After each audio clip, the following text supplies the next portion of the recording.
Hello everyone and welcome to my Bachelor Nation 24 channel. I hope everyone is having a wonderful day. Before we begin, please hit the subscribe button and give this video a thumbs up. Julie Chrisley reveals feelings on missing so much. Julie Chrisley recently revealed how she feels about missing so many important days. Julie has been in prison for almost 14 months. She is currently serving a 6-year prison sentence. She and her husband Todd Chrisley are in prison for tax fraud. This has been a lot for her children, especially Savannah Chrisley. Savannah has had to take in her younger siblings Grayson and Chloe. She has also been fighting for her parents with the legal system. Julie Chrisley speaks out on anniversary. Todd and Julie Chrisley recently had their 27th wedding anniversary. Julie wrote a letter on this day. This had to be hard for Julie as she has not got to speak to her husband since being arrested. She is missing so much. Julie is missing out on a lot of important days that she cannot get back. She also revealed that Grayson is busy with baseball and that she hates missing his games and being there for him. However, he is doing good and she is supporting him from afar. Fans feel bad for their children as they did not do anything wrong and are having to survive without either of their parents. However, the older siblings are trying their best to be parental roles in their lives. This seems to be extremely hard on Julie, as she just wants to be home with her husband and children. Since she is in prison as well, she has not gotten to speak to her husband since they were locked up. However, Savannah recently revealed she is hoping they will be home this summer. It is unknown if this is a true possibility or if she just wants that. The sterile walls of Kentucky's Federal Medical Center were quiet that afternoon, save for the soft rustle of pages turning and the distant echo of a guard's footsteps. Julie Chrisley sat cross-legged on her bunk, a Bible in her lap, a letter in her hand. The words were smudged in places where her tears have fallen. She blinked a few times, then folded the letter with precision. Her new form of control in a world where she had none. It had been 18 months since Julie had seen the inside of her own kitchen. Since she'd felt the chaos of Sunday dinner with her kids, smelled her favorite vanilla sugar candle, or heard Grayson laughing about some goofy TikTok. Time had become a cruel thief, one that moved forward without asking permission, without mercy. "I've missed so much," she whispered to the quiet room, not expecting a response. And yet, it echoed back to her, as though the walls had heard it 100 times already. Earlier that morning, during group therapy, a routine Julie once dreaded but now quietly welcomed. She was asked a pointed question by the facilitator, a kind woman named Tanya. "What do you grieve the most, Julie?" The room had gone still. She could have said the obvious: the holidays, birthdays, Savannah's career milestones, Chloe's school plays, the daily comfort of her home. But the answer reached deeper than that.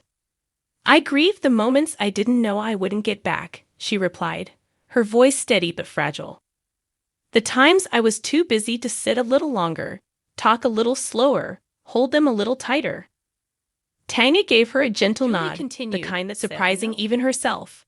"I used to think I was doing it all. Managing the family, the brand, appearances. But I wasn't present. Not really.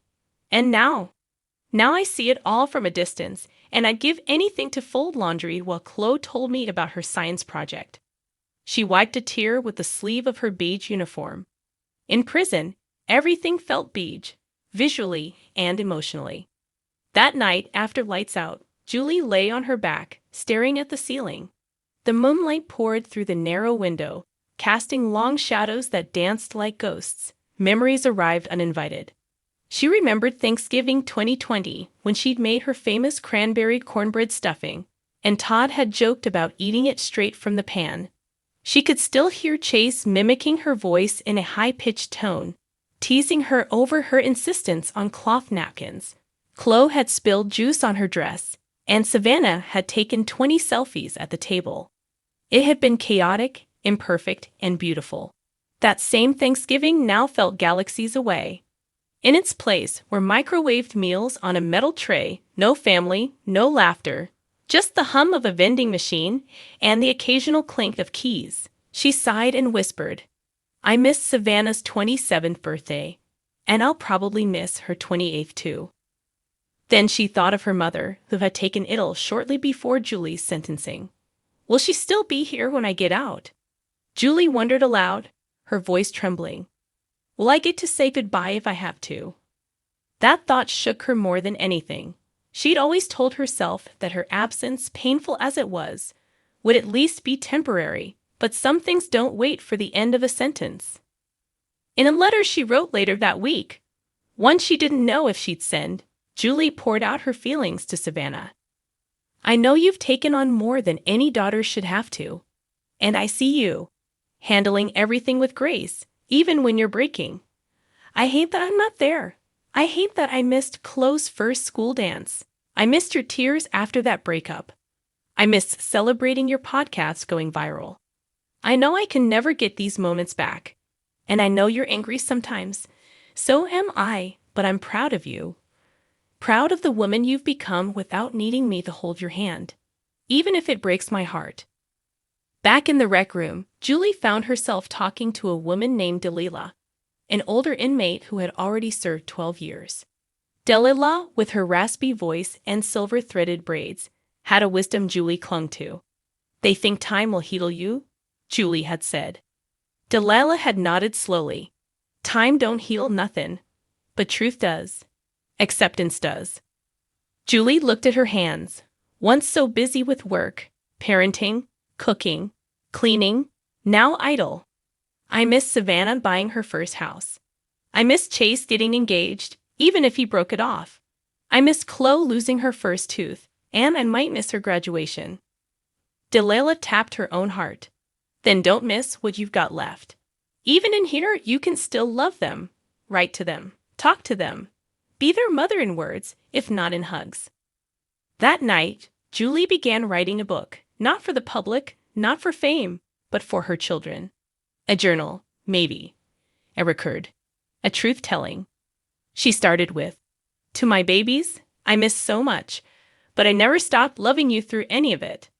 When Sunday came, and the chaplain led a small service in the chapel, Julie took communion with shaking hands. She prayed, not for her freedom, but for time. Time to mend what could be mended, time to soften the hearts that had hardened. She asked God not to give her a shortcut out of this place, but the strength to come out of it better than she went in. Later, as she sat watching a robin hop across the prison yard's concrete, she allowed herself to smile for the first time in days. It was fleeting, but real. I can't get back what I missed, she said softly, but I can still show up now.